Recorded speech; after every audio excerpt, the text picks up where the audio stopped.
ඔයා දැකලා ඇති මේ ලෝකේ සාර්ථක මිනිස්සු. ඒ වගේම ඔයා දැකලා ඇති මේ ලෝකේ අසාර්ථක වෙච්ච මිනිස්සු.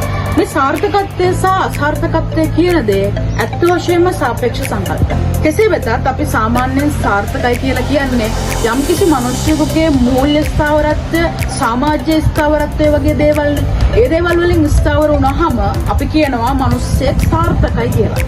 ඉතින් මෙන්න මේ විදිහට මිනිස්සෙක් සාර්ථකයි හෝ අසාර්ථකයි කියලා අපි කියද්දී මට නම් තේන්නේ නෑ මේ ලෝකෙ කොතනකවත් අසාර්ථක මිනිස්සු.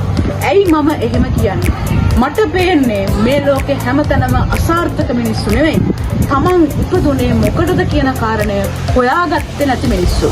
ඒ කියන්නේ හැම මිනිස්සෙක්ම මේ ලෝකෙට ඉපදිච්ච මොකක් හරි ක්වොලිටි එකක්, මොකක් හරි ස්කිල් සෙට් එකක් හැම මිනිස්සෙකුටම තියෙනවා. ඒ මොකද්ද කියලා හොයාගෙන හරිම තැනදී ඒ දේ මාකට් කරගත්ත මිනිස්සුන්ට තමයි මේ ලෝකේ සාර්ථක මිනිස්සු කියලා කියන්නේ.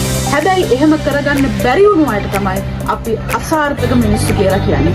ඉතින් මම ඔබට යෝජනා කරනවා ඔබ ඉපදුනේ මොකටද? ඔබේ හැකියාවන් මොකද්ද?